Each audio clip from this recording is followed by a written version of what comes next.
Então, boa noite a todos. Boa noite, então vamos começar hoje o nosso encontro com a Clarissa. Esse encontro ele está acontecendo por causa do projeto Emerge, que acredita que o conhecimento é uma fonte de transformação e que compartilhar esse conhecimento incentiva e também impulsiona outras pessoas em suas vidas, né? Então, o nosso objetivo ele é empoderar mulheres do setor, desculpa, porque a gente acredita muito no papel das mulheres como um motor de transformação, né, para o setor energético que precisa muito disso nesse momento. Então, o nosso projeto ele aconteceu dentro do programa de liderança do Student Energy, que é um programa internacional que visa incentivar os jovens, né, fazer a transformação no setor energético, e também junto com a Escola do Sol e a Ergos, sendo apoiadores do nosso projeto. Queria muito agradecer ao professor Juliano por ceder aqui a página do Enitel para a gente poder fazer essa live e apresentar para vocês. E queria apresentar agora, então, a Clarissa, que ela é dona do Arquitetando Energia Solar, e ela é bem conhecida no setor, então eu acho que vai ser uma conversa bem legal para incentivar aí muitas jovens e mulheres que já estão no setor a entrar aí de cabeça nesse novo mundo que está começando da energia solar, né? Então, vou passar a palavra para a Clarissa, que ela vai se apresentar, e também queria que tu contasse um pouquinho de como é a tua visão como mulher e tudo que tu passou num setor que é majoritariamente masculino, né, Clarissa? Uhum. Primeiramente, gostaria de agradecer o convite da Andriele e da Rafaela para participar dessa conversa. É sempre um prazer estar falando sobre arquitetura e energia solar. E para me apresentar um pouco, né, eu sou arquiteta, eu me formei em 2006 e desde que eu estava na faculdade eu já comecei a trabalhar com integração fotovoltaica na arquitetura. Eu comecei a trabalhar com iniciação científica, sob orientação do professor Ricardo Ritter, e fiquei trabalhando com ele durante toda a iniciação científica, depois mestrado, doutorado, pós-doutorado, e esse período todo foram aí quase 18 anos. Durante uma fase também eu fui para Singapura fazer um período do meu doutorado sanduíche, e fiquei trabalhando no Instituto de Pesquisa lá, muito legal, o CERES, muito referência assim, né, no setor, e foi um período muito enriquecedor também nessa trajetória. Sobre esse trabalho, essa atuação numa área majoritariamente masculina, né, o que eu posso dizer é que eu, como sou da arquitetura, a arquitetura já é uma área mais feminina, então eu não sinto tanto esse impacto, talvez pela minha graduação, apesar de meu mestrado e doutorado terem sido na engenharia civil, eu sendo arquiteta já é esperado, né? Já é, no meu caso, assim, uma coisa mais leve, né? Eu não sinto essas barreiras tão fortes. Eu sinto mais na questão de, às vezes, né, haver um preconceito no sentido de que é arquiteta, não entende da técnica, não vai entender da energia, não vai entender do funcionamento do sistema fotovoltaico. E aí eu não consigo relacionar diretamente isso ao fato de ser mulher. Eu acho que é mais mesmo pelo profissional, né? Pela formação de arquiteta. Essa parte a gente acaba sentindo um pouco mais na engenharia, né? Sim. Apesar de que as nossas turmas de engenharia de energia, elas eram relativamente divididas, assim, eram bem meio a meio. Sim, desde a primeira turma, né? Eu sou da segunda de engenharia de energia da UFSC, e a gente percebe muito que era bem dividido, assim. Inclusive, algumas turmas tinham mais mulheres que homens. A minha turma de arquitetura eram 35 mulheres e 5 homens. Nossa, bastante diferente, né? Sim, mas eu vejo que as mulheres estão mesmo se espalhando mais, principalmente entrando nas engenharias e entrando com tudo, né? A Sim. gente consegue ver muita gente se destacando nesse setor. Então tá, vamos começar a falar sobre o nosso tema. Clarissa, tu pode falar pra gente em que parte do projeto a gente tem que fazer uma consultoria, procurar um arquiteto? E como que essa consultoria ela ocorre? Uhum. No caso de uma consultoria para projeto fotovoltaico, né? Integrado a edificações. Então, eu costumo dizer que o melhor momento para fazer para buscar, né, uma consultoria seria no momento da concepção do projeto, né? Então, antes de existir o projeto, é o melhor momento, porque aí o arquiteto que vai projetar aquela edificação, ele vai ser nutrido, né, através dessa consultoria, com diretrizes, com fundamentos, com noções de possibilidades para integração, de potencial fotovoltaico que aquele terreno oferece e de disponibilidade de radiação em diferentes planos. Então, é o momento de mostrar, olha, esse terreno ele tem uma orientação assim, assado, a gente tem uma irradiação incidente nas fachadas de tanto por tanto por tanto, na cobertura, dependendo da inclinação e da orientação, a gente consegue atingir tais percentuais.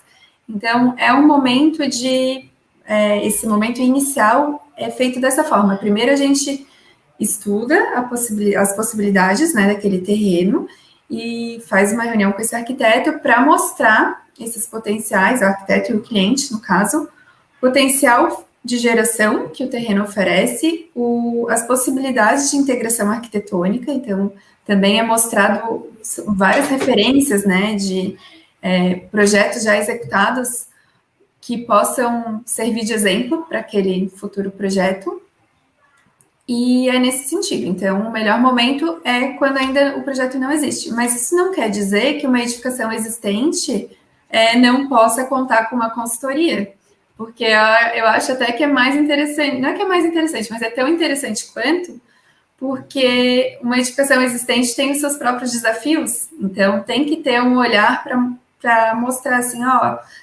aqui a gente vai ter um compromisso arquitetônico, mas a gente vai perder, sei lá, 50% de radiação. Se a gente fizer uma solução talvez assim, a gente consegue ainda deixar muito interessante e vamos ter uma perda de radiação ali por, sei lá, 10%. Então, assim, é importante conhecer esse balanço, né, e equilibrar estética e desempenho energético. Sim, então, no caso de uma edificação nova, a gente consulta um arquiteto, né, uma consultoria para energia solar fotovoltaica, já no início, né, prevendo aí a possibilidade de repente fazer um telhado específico, com uma orientação específica, onde a gente vai ter um melhor desempenho. Uhum. E quando a gente tem já a edificação existente, ainda também vale a pena a gente fazer essa consultoria para otimizar, né, o que já existe, que é o telhado, né? Não vai quebrar todo o telhado para fazer um novo orientado para o norte, por exemplo. Até porque muitas vezes é injustificável, né? Alguns ajustes de inclinação e orientação que a gente vê em telhados, muitas vezes o ganho em relação a se o sistema tivesse sido instalado naquele telhado original não passa de 5% ao ano. Né? Então, é muito importante. Às vezes nem vale a pena, né? Não vale a pena.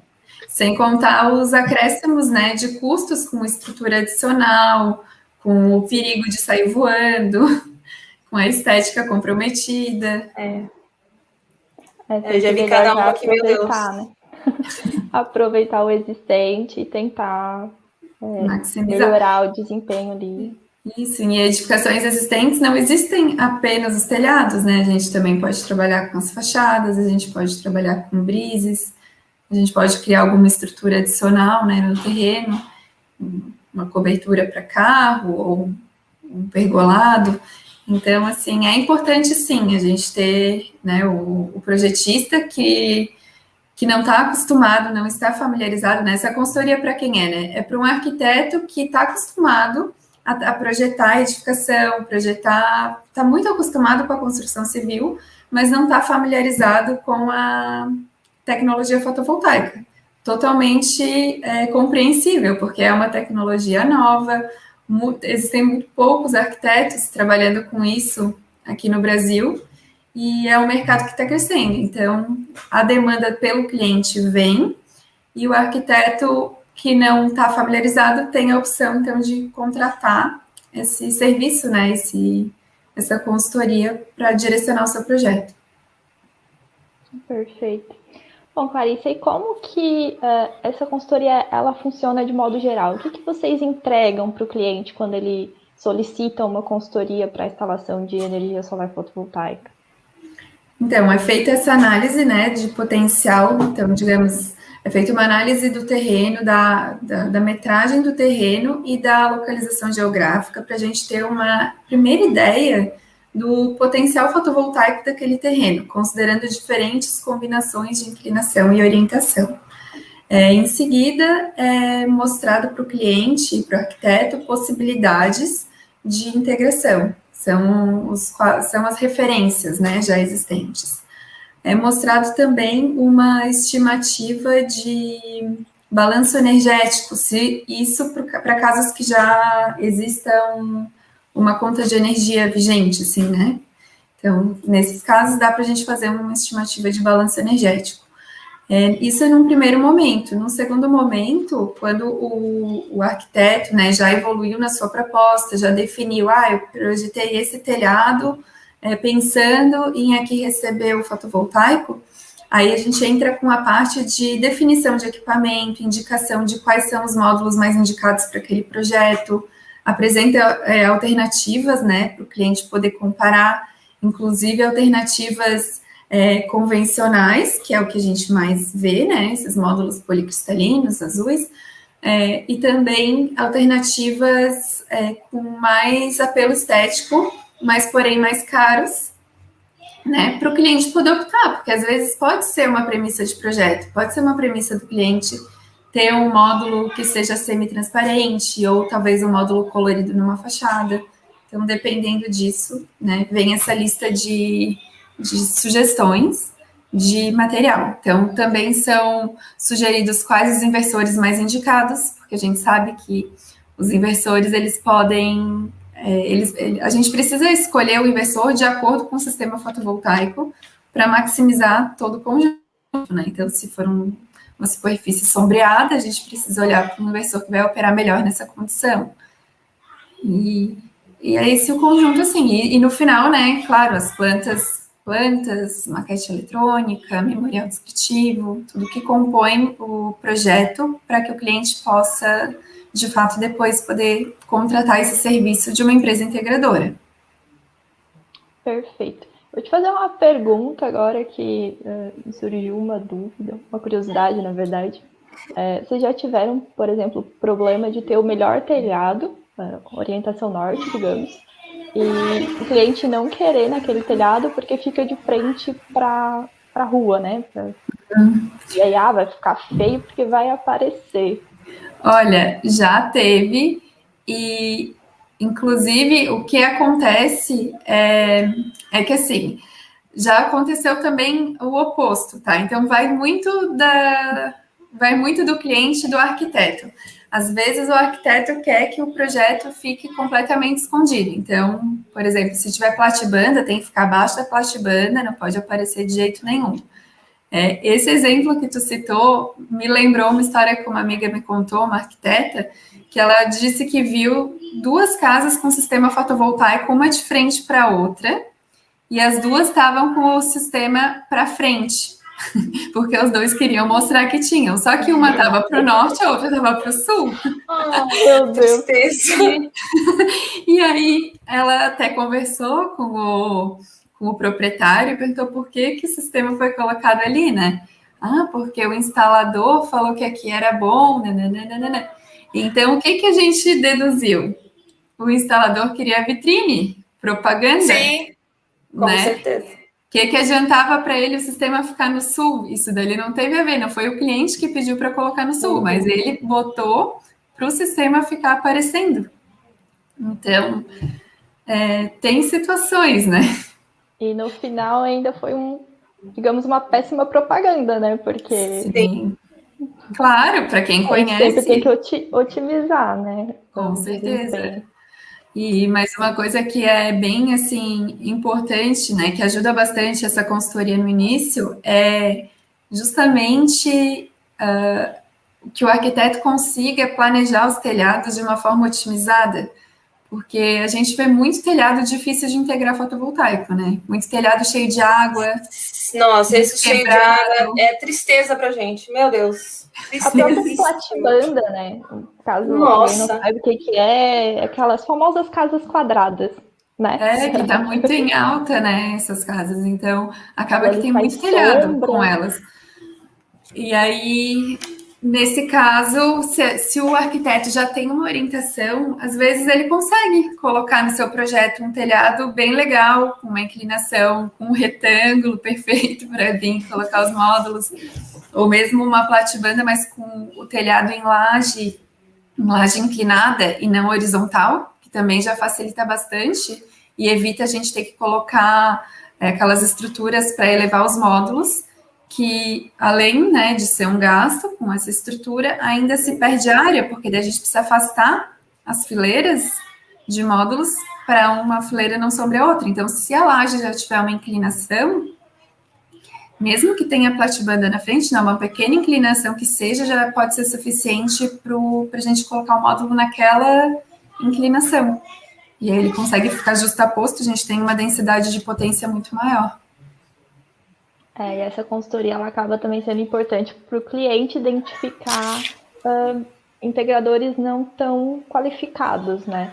E acredito que o mercado em si ele vai filtrar, mas a gente ainda vê muita coisa errada no setor, né? Com certeza. Dá vontade de chorar. Eu acho bem importante justamente para isso, para a gente limitar.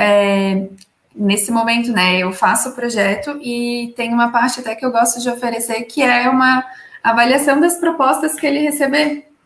Porque às vezes o cliente vai olhar o preço, vai olhar a potência e preço. Mas assim, o que foi calculado para chegar naquela geração, naquele payback, né? Como é que foi feito aquele dimensionamento, isso passa batido.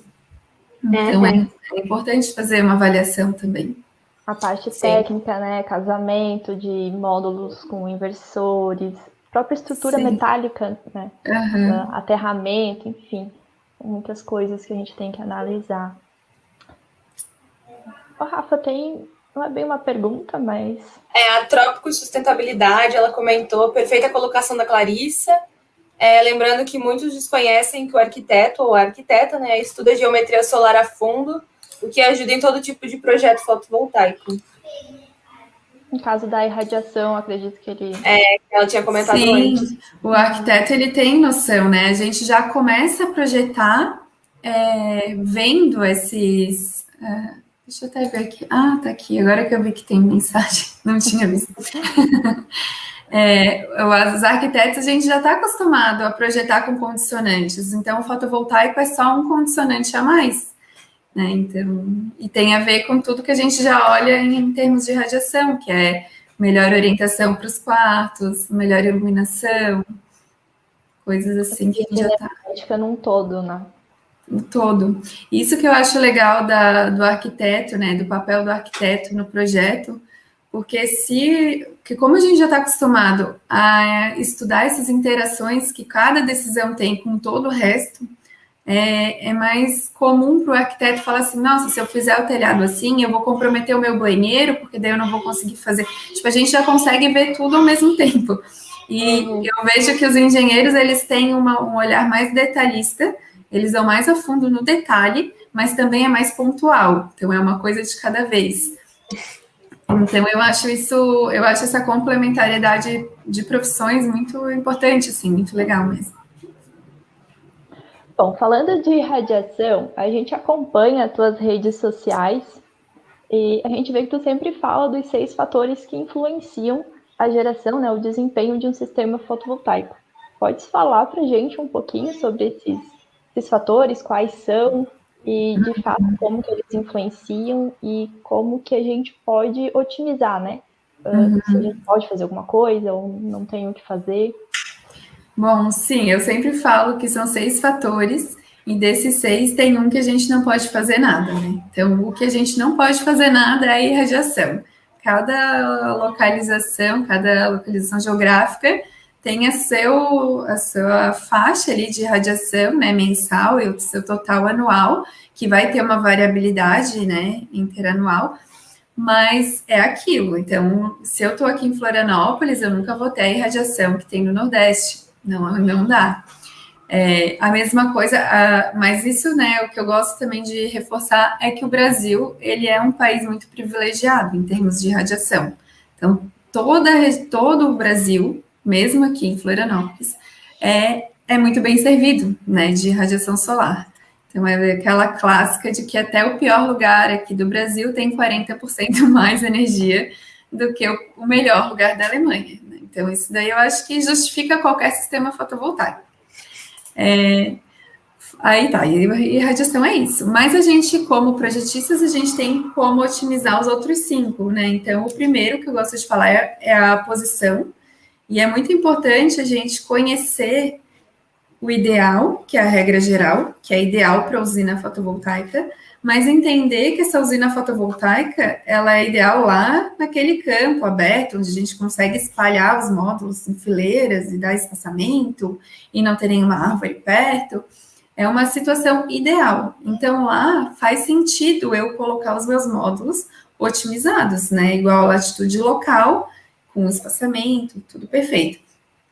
Mas no meio urbano a gente é obrigado a lidar com dificuldades, limitações, limitação de área, limitação por sombreamento, por elementos próximos, ou disponibilidade dos telhados existentes. Então, tudo isso são condicionantes de projeto que devem ser analisados. E aí, através dessa análise da posição, a gente consegue determinar dentro daquelas posições possíveis dentro do projeto arquitetônico, qual que eu vou ter o melhor aproveitamento e qual que eu vou estar desperdiçando energia, né? Então, a posição é um dos fatores. Outro fator que a gente pode citar é a temperatura. A temperatura, ela é um fator que os módulos, né, muita gente acha que calor é bom, né, para geração energética, e não é. Então, a gente precisa, como projetistas, a gente pode otimizar um sistema fotovoltaico se a gente projeta ele com ventilação. É simples. A gente promovendo uma ventilação no fundo dos módulos, nas costas dos módulos, a gente já garante um resfriamento e assim, né, a gente evita aquele superaquecimento, criação de pontos quentes e coisas assim. Então, se a gente coloca um sistema fotovoltaico com 10 centímetros de afastamento entre o módulo e uma cobertura, a gente já garante uma boa ventilação. A própria estrutura metálica, ela faz isso, né? Isso. Tem um espacinho ali, ela deixa um espacinho de ventilação. Esse espaço é suficiente, ele já dá ali os 10 centímetros e já garante esse espaçamento. Eu até gosto de falar de um exemplo que a gente tem lá no Laboratório Fotovoltaica UFSC, que é um telhado que a gente consegue encostar a mão no telhado, consegue encostar a mão no módulo e consegue encostar a mão embaixo do telhado. E esse telhado, essa telha, é aquela telha sanduíche branca. Né? Então, o que a gente espera? Que a telha sanduíche ela é branca, então ela não vai se aquecer tanto. E que o módulo vai ser muito escuro, muito quente. E aí a gente vai testando, né, as possibilidades, e eu acho legal que quando a gente bota a mão no módulo, ele é bem quente, ele é preto, ele é de silício microamorfo. Quando a gente coloca a mão na parte da cobertura que não tem módulo, né, a parte que fica ao redor, assim, nas bordas, ela tá mais fresquinha do que no módulo, como já era esperado. Mas aí, quando a gente coloca a mão embaixo do módulo, em cima da telha, mas embaixo do módulo, nesse espaço de 10 centímetros, é um espaço super fresquinho. Ali é mais geladinho do que onde estava só branco. Então, quer dizer que o módulo resfriou a cobertura. E quando a gente vai embaixo mesmo, que daí a gente também consegue colocar a mão por baixo do telhado, a gente vê que realmente passa bem menos calor por ali, onde tem módulo, do que onde estava só a cobertura. Então, isso também desmistifica um pouco aquela coisa que o módulo é escuro e vai superaquecer o telhado. Deixar a edificação mais quente, né? Uhum. Bom, Pode falar. falasse um pouquinho ali de silício amorfo, pode falar sobre as tecnologias que a gente tem nos módulos fotovoltaicos e como que elas funcionam? A gente tem várias tecnologias e as mais utilizadas, né, amplamente, são as de silício, tanto monocristalino quanto policristalino. Elas são as mais consolidadas, as que têm mais alta eficiência e mais alta aceitação também, né? O preço é competitivo, mas existem várias outras. O silício microamorfo, o silício amorfo, são tecnologias que misturam, né? O microamorfo, ele tem tanto o amorfo quanto o microamorfo, eles são filmes finos, né? Então, eles acabam sendo mais econômicos, porque usa menos material quando a gente tem filme fino, e eles têm um desempenho em climas quentes melhor do que o silício monocristalino e policristalino. Então, se a tecnologia fosse mais acessível aqui no Brasil, ela seria mais interessante. É porque a gente não vê muita disponibilidade, né? Não vê oferta. Mas o desempenho do silício amorfo é mais alto do que o dos outros silícios, né? Do monocristalino e o poli, por causa do coeficiente de temperatura. Aí, além do microamorfo, a gente tem telureto de cádmio, que também é filme fino, a tecnologia Silis, que também é filme fino. Todas essas têm um bom desempenho também aqui no Brasil. E assim, agora o que tem, assim, que estão lançando não, né, já está consolidado também e já está disponível, são esses módulos half cell, que são ótimos para o meio urbano. Tem os módulos bifaciais, que dependendo do contexto urbano, como a gente estava conversando antes, pode funcionar. Por exemplo, se eu for colocar em cima de um telhado, não faz sentido, né? Assim, pertinho do telhado. Agora, se eu usar um módulo bifacial num guarda-corpo, faz sentido, eu posso receber sol dos dois lados. Ou se eu usar o bifacial como um brise, também faz sentido, porque a minha edificação, se ela for branca, ela vai refletir irradiação. Então, são essas tecnologias que estão aí entrando e são legais também de serem exploradas. E está sempre surgindo coisa nova, né? O mercado está sempre se inovando aí. Sim. Bom, pessoal, só lembrando que quem tiver algum comentário pode fazer, tá? Que a gente vai tentar ler e responder ao longo da apresentação aqui da live. E também fiquem à vontade para compartilhar a live com os amiguinhos, com os colegas, envia para a família, envia para todo mundo aí. Bom, ainda falando dos 6 fatores que influenciam a geração, a gente tem sombreamento. Isso. Não falei todos. Entrando nessa questão aí dos módulos half cell, bifaciais, sombreamento é uma questão também muito importante na cidade, né? Influencia bastante. O que tu tem, assim, de experiência em relação a esse sombreamento? Bom, o sombreamento, ele vem junto no pacote, né? Integração arquitetônica vai ter algum sombreamento. É bem difícil não ter. Ou é uma árvore, ou é um vizinho, ou é uma construção que não estava prevista e de repente surge, ou é uma caixa d'água, ou é um poste. Então, assim, sempre tem alguma coisa. Então, a gente tem que aceitar, né? No meio urbano faz parte. Eu gosto de comparar sempre aquela situação de... o ideal seria, então, não ter módulo, daí eu ia gerar zero, né? Não, né? Eu prefiro ter módulos e gerar o máximo que eu posso, mesmo lidando com aquele sombreamento. E para melhorar o desempenho, já que o sombreamento faz parte, existem as estratégias elétricas. Então, a gente pode estudar o sombreamento com máscara de sombreamento. A gente pode, por exemplo, se a gente tem um telhado grande, a gente pode analisar ele por frações, analisar quando que cada fração é sombreada com uma máscara de sombreamento, por exemplo, e se a gente identificar, esse grupo de módulos todo é sombreado ao mesmo tempo. Então, isso já é um indicador que ali pode ser uma string e não misturar essa string com outra string, né, com outros módulos. Então, essa análise de sombreamento para definição de string eu acho super importante. Se a gente não for trabalhar com inversor com strings, né, também dá para optar pelos otimizadores, que a gente vai agrupando os módulos que têm esse mesmo perfil de sombra, ou ainda a gente pode usar os microinversores. Dependendo do tamanho do sistema, né, eles podem ser até bem interessantes.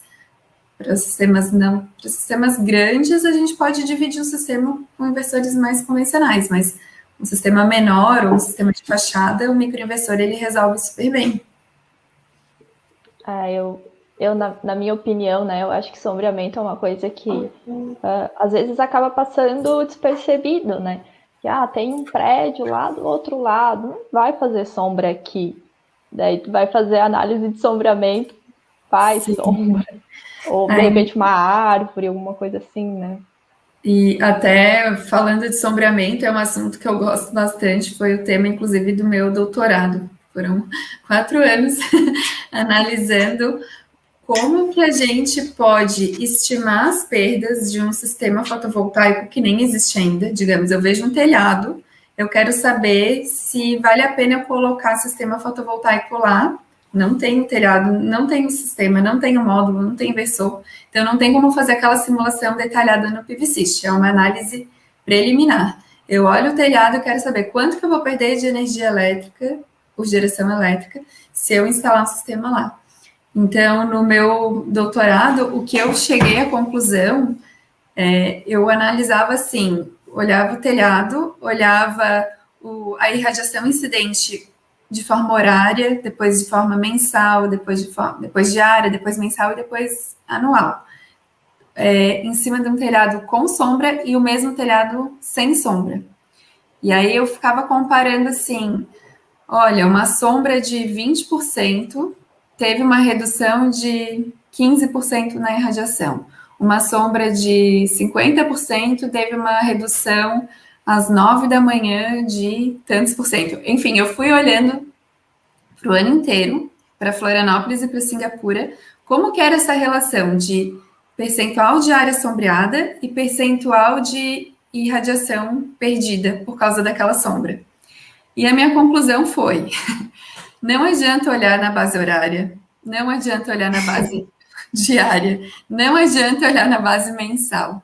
O que adianta? O que adianta? Por quê? Porque assim, o que acontece? Se eu olhar de manhã um percentual de 50%, não quer dizer que eu vou perder 50% de irradiação, porque a irradiação é mais fraca naquele instante.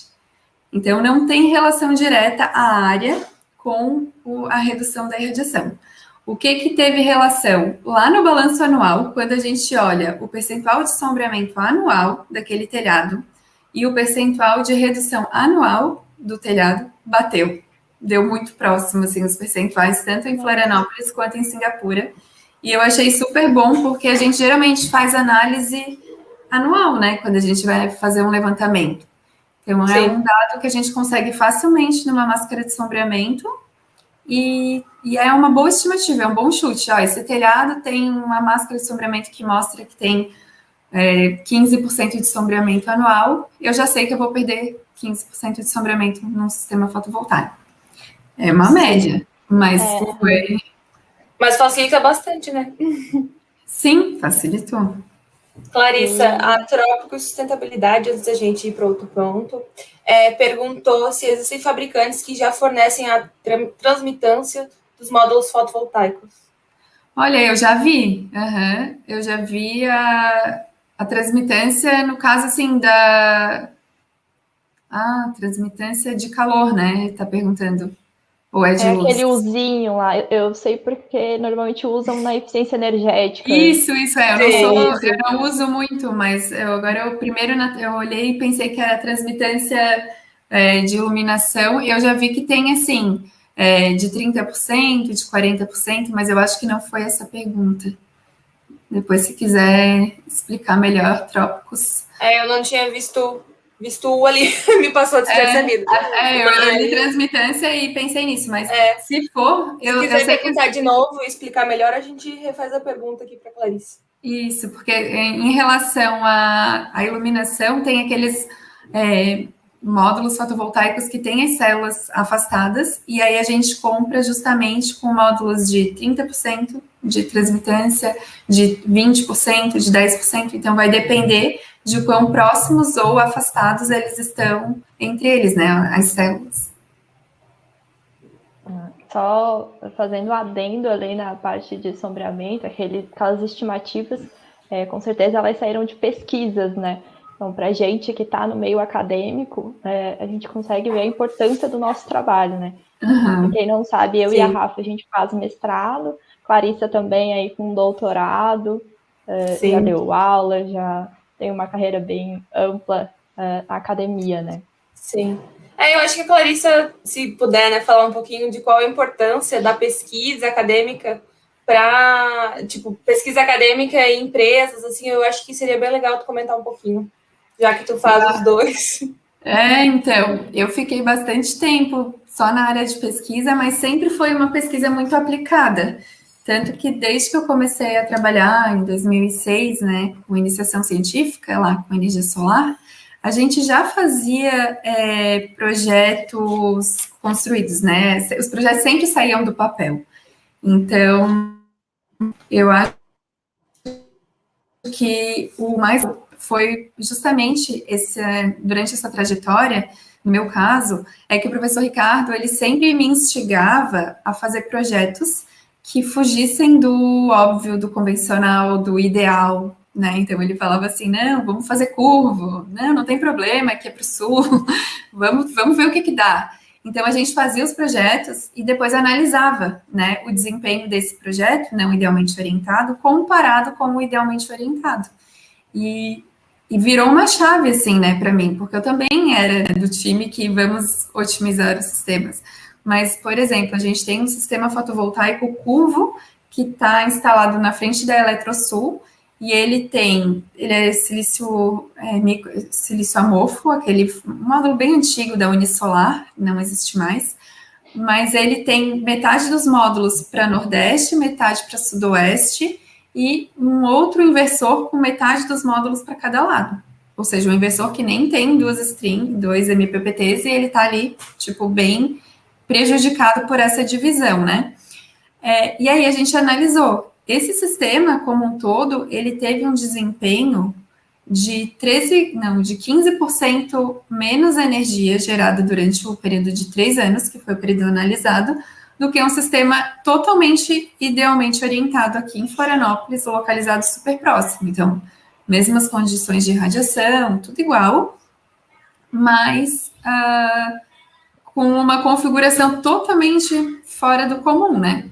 Então, o que a gente mostra? Aquela situação ali seria uma situação, assim, nossa, muito, muito difícil de ser vendida, né? Ele é curvo, ele olha para os dois lados, ele olha até para o sudoeste, e mesmo assim a diferença foi apenas de 15% no ano, tendo meses que aquele sistema gerou mais energia do que o idealmente orientado. Então, é legal, assim, fugir do óbvio, testar, ter dados. Sim.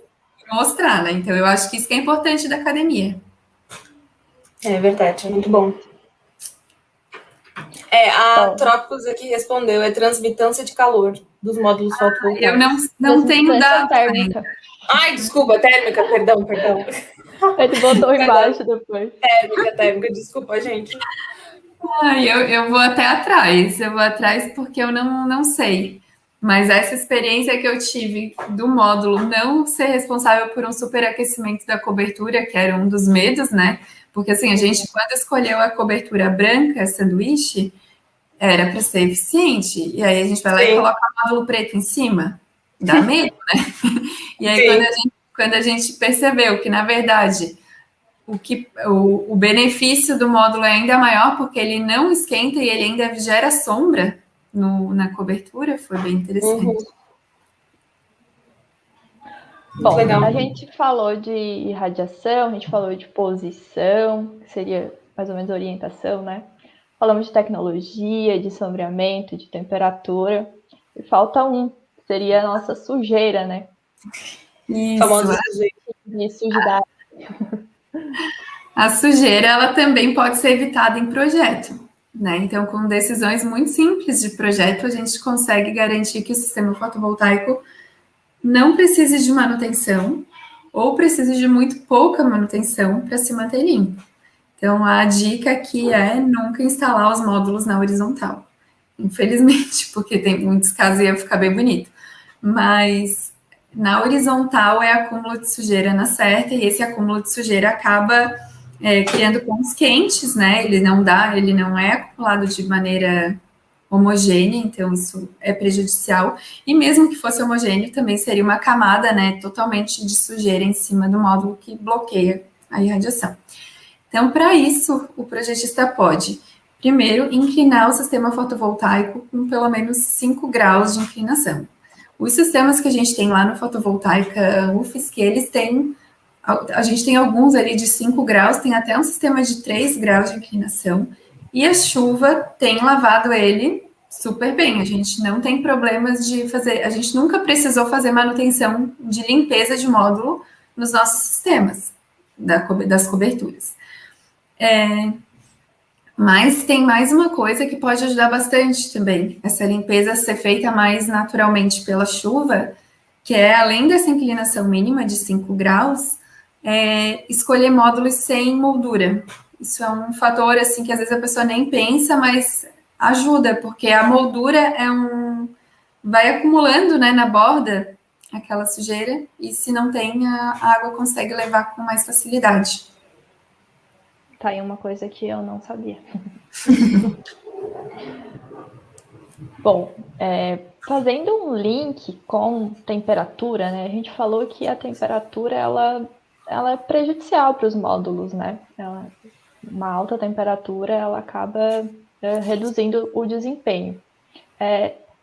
Essas altas temperaturas, no caso dos inversores, elas também causam menor desempenho, né? Porque eles podem até se desligar em algum momento pela temperatura elevada. Na consultoria, vocês chegam a ver isso, por exemplo, um local mais adequado, ou fazer, de repente, alguma orientação para o engenheiro ou para a empresa integradora, né? Seguir as recomendações do fabricante, com as distâncias. Sim, o inversor ele também precisa ser planejado, assim como os módulos, né, que tem a sua definição de layout, assim como a parte elétrica. O inversor ele primeiro precisa ser escolhido para combinar com aquele sistema fotovoltaico. Então, seria naquela condição que eu estava falando antes, né? Se a gente tiver sombreamento, tem um tipo de inversor mais indicado. Se a gente tiver um telhado com diferentes águas, a gente não pode colocar todos os módulos no mesmo inversor, a menos que ele tenha 2 MPPTs e a gente isole, né, essas duas condições. E, além disso, né, aí vem a questão de aonde colocar esse inversor. Então, o inversor, ele precisa estar num local de fácil acesso, ele precisa estar com uma distância de, no máximo, 10 metros de distância em relação aos módulos, né, para não ter tanto cabeamento, né, entre eles. E ele tem que estar ventilado, a gente não pode superaquecer. Além disso, o fabricante também ele dá as distâncias que tem que ter de inversor para outro inversor ou qualquer outro equipamento, os quadros elétricos, né? Então, tudo isso tem que ser respeitado, tem que ser feita uma instalação limpa, organizada, para a gente ter mais segurança, afinal, a gente está falando de um equipamento elétrico, né? Então, sim, essas recomendações são passadas também. Perfeito. Bom, como a gente não tem mais nenhum comentário, por enquanto, a gente vai fazer o nosso último tópico, então quem tiver alguma pergunta pode deixar aí que a gente lê no final. Em relação ainda à temperatura, a gente tem a possibilidade de instalar os sistemas fotovoltaicos, os módulos, né, em fachadas ventiladas. Como que essas fachadas elas funcionam e qual seria a vantagem delas, né? As fachadas ventiladas, elas existem fachadas ventiladas de vários materiais, né? Então, a estratégia não é específica para o fotovoltaico, mas ela se encaixa super bem para o fotovoltaico. Uma fachada ventilada, ela tem a vantagem de criar um colchão de ar entre a parede existente e esse elemento, né, que vai ser acrescido, e esse colchão de ar, ele cria essa inércia que impede que o calor, né, que a temperatura, que haja tanta troca de calor entre o externo e o interno. Então, com isso, uma fachada fotovoltaica, ela se encaixa, né, perfeitamente nessa solução, e ela tem o benefício no sentido do fotovoltaico, de ter essa ventilação nas costas do módulo, promovendo essa troca de calor. Então, o calor do módulo não passa para dentro da edificação. Existem alguns módulos mais indicados para fazer isso, como, por exemplo, os módulos que são coloridos. Eles têm um aspecto de vidro mesmo, um vidro com uma película colorida. Ninguém diz que é módulo só de olhar, parece um material de revestimento super high-tech, assim, mas não dá para entender que é um módulo, por causa que o aspecto realmente foge. Tem, assim, ocre, tem um tom meio dourado, tem um tom verde-oliva, são vários tons. E existe até uma possibilidade, que eu não vi aqui no Brasil ainda, mas que é de impressão, né? Imprimir figuras, imagens, e essas imagens serem um módulo fotovoltaico. Então, a instalação deles é como outros painéis de vedação. Então, vai precisar de caixilhos, vai precisar de uma estrutura metálica específica para esse tipo de acabamento, e não é uma instalação convencional, não é com os clamps convencionais que a gente está acostumado.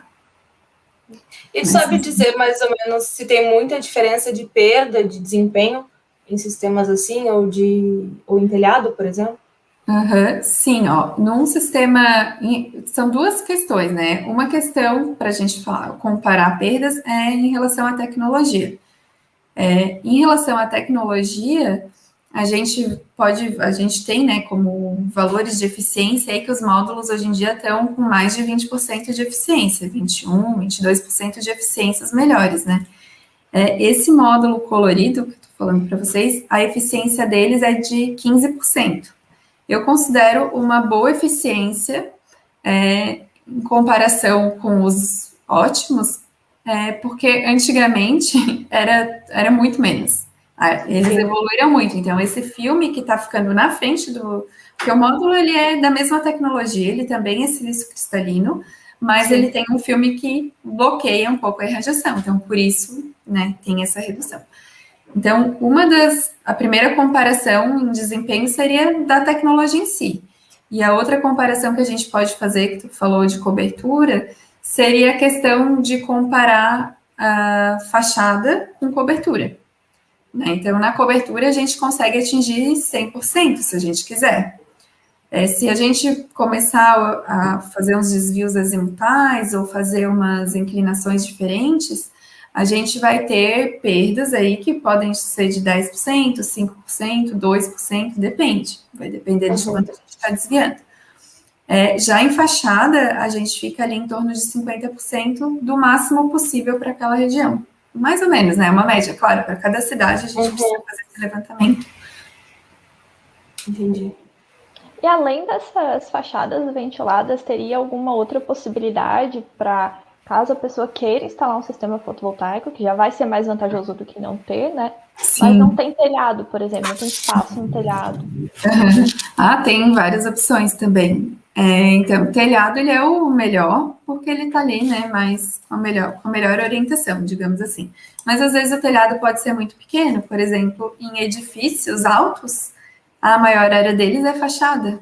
Então, daria para complementar, usar o telhado e usar a fachada. Outra opção seria fazer projeto assim, de brises, né? Brises fotovoltaicos eu acho bem interessante, apesar de eu ver bem pouco, por causa da dupla função, né, desses materiais, porque o brise ele já está ali colocado para fazer uma barreira de uma irradiação indesejável e criar um sombreamento interno. Então, se a gente coloca um elemento que aproveita essa irradiação para gerar energia, eu acho assim muito benefício junto. Não sei por que a gente não vê mais. 2 em 1, né? 2 em 1, gente. Mais barato. Não. Aí depois a gente também pode, né? Não tenho cobertura suficiente. Outras coisas que a gente pode fazer. A gente pode cobrir estacionamento com módulo fotovoltaico. A gente pode criar pergolados, às vezes, numa área de churrasqueira, que cobriria com policarbonato ou com vidro, dá para cobrir com módulo. Tem muita possibilidade, né? Dá para fazer uma cobertura, dá para trabalhar com curvatura também, dá para ser mais ousado. Então, eu acho que... Não seriam ideais, mas é melhor do que nada, né? Então... Exatamente. E as perdas, mesmo não sendo ideais, às vezes são mínimas. Principalmente se a gente estiver numa latitude mais próxima ao Equador, por exemplo, e a gente trabalha com curvaturas pequenas, né? Inclinações pequenas, a gente não importa muito para onde está olhando. Se aqui em Florianópolis a gente fez uma cobertura curva e teve só 15% de redução, sim, imagina, né, com latitudes menores. Verdade. Bom, chegamos no fim dos nossos tópicos. Não sei se alguém tem alguma pergunta, pode deixar ali nos comentários que a gente lê aqui. Queria aproveitar agora para pedir a Andriele se apresenta, eu também me apresento, já que no começo só apresentou o projeto. Bom, para quem ainda não me conhece, eu sou a Andriele, eu sou engenheira de energia formada pela UFSC. Atualmente faço mestrado no PPGS da UFSC também. Participo do projeto de extensão da Escola do Sol, de uma mentoria internacional junto com a Rafaela do Student Energy. Enfim, a gente vai catando tudo que aparece aí para ir trabalhando. Trabalhando e aprendendo, né? Então, eu sou Rafaela Zandomênego, eu sou de Tubarão, Santa Catarina. Eu sou formada em engenharia de energia também, faço mestrado em energia e sustentabilidade no programa de pós-graduação da UFSC, ali em Araranguá. Também faço parte do Student Energy, que é esse projeto que a gente visa aumentar aí as mulheres dentro do setor de energia, através da educação, trazendo outras mulheres também conhecidas no setor, para mostrar o poder que a gente tem, né, de mudar aí o mercado. Também estou 100% dedicada a Ergos, que é uma plataforma de educação. Tem muitas novidades vindo por aí, então fiquem ligados. E também participo do projeto de extensão da Escola do Sol, que também é sobre ensino e desenvolvimento sustentável com energia solar, é bem legal e bem bom. Curtam o Instagram da gente. Tem muitas lives vindo nesse projeto que a gente está fazendo, então a gente vai trazer outras mulheres também de todos os setores de energia para a gente conversar e fazer essa troca, que foi muito legal. Queria aproveitar e agradecer a Clarissa mais uma vez. Muito obrigada pela participação. Eu acho que não tem mais nenhum comentário, ninguém falou mais nada. Mas queria já deixar aqui de novo meu agradecimento. Meu agradecimento também ao professor Juliano Rampinelli, que cedeu aqui a página para a gente poder fazer essa live. E é isso, gente. Obrigada. Também quero agradecer à engenheira Aline, que ela participa da Escola do Sol e ela nos ajuda aqui. Não ajuda não, né? Ela trabalha com a gente, tanto no Instagram, fazendo divulgação, fazendo conteúdo. Sim. Então sigam o Instagram da Escola do Sol, sigam a Clarissa também, que ela vive dando várias dicas lá. Sim. Sigam o Ergos também, solar. Gente. É muito legal. A educação eu adoro, gente. Então, tudo que for de educação, vocês têm que seguir. A Clarissa, arquitetando energia solar, não esqueçam.